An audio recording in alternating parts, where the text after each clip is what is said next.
चलिए। प्रभु जी हरे कृष्णा। हरे कृष्ण। प्रभु जी मेरे mummy papa Radha स्वामी हैं, तो मुझे पूजा पाठ करना नहीं आता था, बिल्कुल भी नहीं करना आता था। तो अब मैं 33 वर्ष की हो गई हूँ, तो अब मुझे 19 दिसंबर को मैं लड्डू गोपाल जी को लेके गई।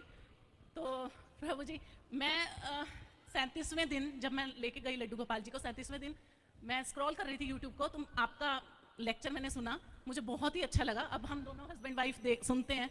प्रभु जी हम ऐसी फैमिली से बैकग्राउंड है हमारा कि हमें ज़्यादा पूजा पाठ नहीं पता था, क्योंकि राधा स्वामी में मूर्ति पूजा नहीं की जाती। क्यों नहीं करते हम लोग मूर्ति पूजा?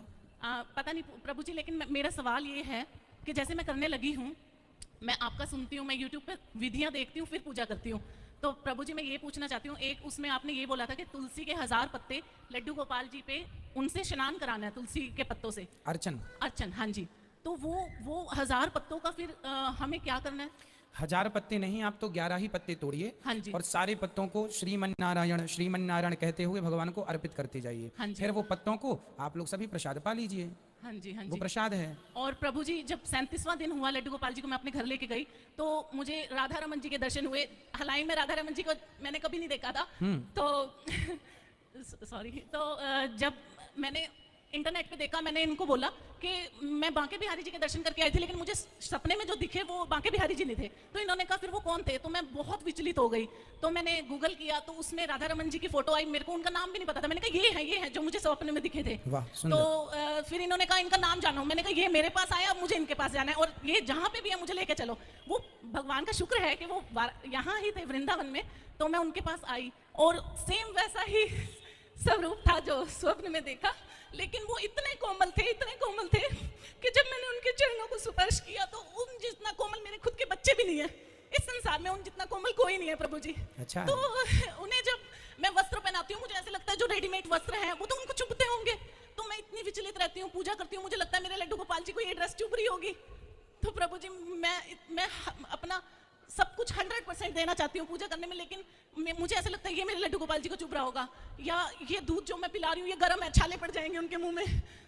तो प्रभु जी अब लड्डू गोपाल जी मैं ले गई, तो आज मुझे लगा कि बालिका राधा जी भी लेके जाऊं, लेकिन प्रभु जी आप कहते हो कि शौच करने के बाद नहाओ और फिर पूजा करो, लेकिन मेरे बच्ची तभी पॉटी कर देती है। बच्चों का कोई दोष नहीं है, बच्चों की तो शुद्धि करके आप बैठ सकते हैं हाथ मुंह धो के, उस समय आपको नहाने की जरूरत नहीं है। प्रभु जी मैं आरती नहीं कर पाती, लेकिन मैं सिर्फ हरे कृष्णा कृष्ण कृष्ण हरे हरे। आपके अंदर जो ये निश्चल प्रेम है, यही सबसे बड़ी पूजा है। यही आ जाए बस, भगवान के प्रति जो हमारा प्रेम है, समर्पण है, जो उनके लिए हमारे आंसू हैं, ये सबसे बड़ी पूजा है। ये प्रेम ही पूजा है। विधि तो देखिए, विधि तो जरूरी नहीं होती कि हम पहले चंदन लगाएं, कि आरती करें, कि माला पहनाएं, कि भोग लगाएं। ये तो विधि और विधान है।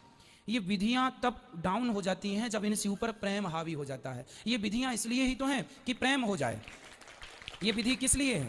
प्रेम को जगाने के लिए। और आपका ऑलरेडी प्रेम जाग गया है, तो फिर विधि का कोई ध्यान नहीं। माता ने तो भगवान को छिलके खिलाए। छिलके कौन किसी विधि होती है, लेकिन जब प्रेम अधिक हो तो फिर प्रेम में कोई विधि का ध्यान नहीं है कि आप पहले क्या कर रहे हैं। जो कर रहे हैं आप ठीक कर रहे हैं। ये प्रेमा भक्ति है, इसलिए सब सही है। प्रभु जी अब मुझे ये समझ में नहीं आता कि मैं उन्हें कौन सा कपड़ा पहनाऊं। उनके लिए शुद्ध कॉटन के बढ़िया सिंपल, अब गर्मी आ गई, हल्के फुल्के कपड़े। और भगवान देखिए, आपने भगवान का स्पर्श पाया स्वप्न में। मैं कथा में कई बार आपको समझाता हूं सबको कि भगवान जब भी मिलेंगे तो शुरुआत स्वप्न से ही होगी। पहला दर्शन भगवान का यदि भक्त चाहता है तो आपको पहला दर्शन स्वप्न में ही होगा, जो कि आपको हो चुका है। प्रभु जी पर मैं विचलित रहती हूँ, मुझे लगता है मुझे रोज दर्शन हो, लेकिन रोज दर्शन नहीं, रोज नहीं। ये कल्पना आप कर रही हैं, अच्छा है, पर सारी जिंदगी में किसी को कभी कभी जो स्पर्श आपने पाया भगवान के चरणों का, ये स्वप्न तो करोड़ों में किसी एक को ही मिलता हो, उनमें से एक आप हैं। ठीक है, सबको नहीं मिलता ये स्पर्श। और भगवान के दर्शन स्वप्न में सबको नहीं मिलते, और मिल जाएंगे तो बार बार नहीं मिलते। कभी कभी अकस्मात हमें स्वप्न में भगवान का दर्शन होता है, रोज रोज नहीं होता। पर आपका ये प्रेम यदि बना रहा, भगवान क्या करते हैं, पहले अपने रूप माधुरी की चटनी चटाते हैं, जो कि दर्शन कराते हैं, व्यक्ति को बिल्कुल अपनी ओर खींच लेते हैं। फिर भटे नटखट है ना भगवान, रास रचाए गोपियों के संग, तो पहले बुलाए आ जाओ, और जब आ गई तो भगवान भाग गए। ये भगवान तो बड़ी लीलाधर है ना। तो फिर गोपियां रोई वैसे ही जैसे आप रोती हैं। तो भगवान को जब पाने के लिए तड़प आई, भगवान के लिए प्रेम जागा, तब फिर भगवान के आपके यही आंसू, आपका यही प्रेम फिर भगवान को मजबूर करता है आने के लिए। तो भगवान फिर आते हैं, आएंगे, फिर आएंगे। कितनी देर में आएंगे, कितने दिनों में आएंगे, ये तो या भगवान ही जाने। कब आएंगे, पर आएंगे जरूर। आपका ये प्रेम सेवा, बस ये समझो कि आप महान हैं, कि ईश्वर ने ये समझो कि ईश्वर ने आपको अपना लिया। प्रभु जी, पर मैं गृहस्थ जीवन में हूँ, मुझे गिल्ट होता है। नहीं नहीं, गृहस्थ जीवन सर्वश्रेष्ठ जीवन है। पति के संग रहकर, बच्चों के संग रहकर, पति की सेवा करते हुए, पति और पत्नी के संबंध में रहकर भी भगवान बच्चों की सेवा पालन संस्कार देकर भी आप भगवान की पूजा कर सकते हैं। भगवान ये थोड़ी कहते हैं कि तुम अपने पति को छोड़ दो या तुम अपने बच्चों को छोड़ दो, ये तो कहीं नहीं लिखा शास्त्रों में, और ये छोड़ना अपराध ही है। अपनी जिम्मेदारियां नहीं छोड़नी चाहिए। दशरथ जी और कौशल्या जी पति पत्नी थे कि नहीं? और पति पत्नी थे तो स्वाभाविक है कि उनके जीवन में सब प्रकार की खुशियां रही होंगी, तो उसी खुशियों के बीच में ना भगवान प्रकट हुए थे। तो भगवान तो गृहस्थों के घर ही आते हैं। देवकी वसुदेव गृहस्थ तो थे। प्रभु जी, जब से मैंने आपकी कथा सुनी तो मेरी 2 पुत्रियां हैं, बेटियां हैं।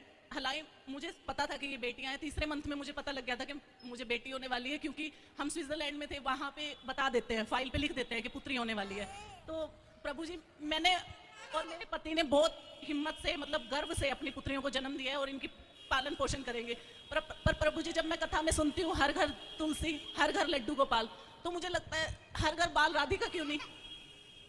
भाई, जहां हर घर में गोपाल जी होंगे, जहां गोपाल जी हैं वहां राधा रानी हैं, उन्हें कहने की जरूरत नहीं है, वो ऑलरेडी हैं, इसलिए उन्हें कहने की जरूरत नहीं है, है ना। हमने कह दिया कि आप सा परिवार आमंत्रित हैं, सा परिवार कह दिया तो फिर अलग से पत्नी भी, पति भी, बच्चे भी, ये कहने की जरूरत, सा परिवार में सब आ गए। उसी प्रकार गोपाल जी की पूजा कर ली तो गोपाल जी में वो सारे ब्रह्मांड के देवी देवताओं की पूजा आ गई, उसमें राधा रानी भी आ गई।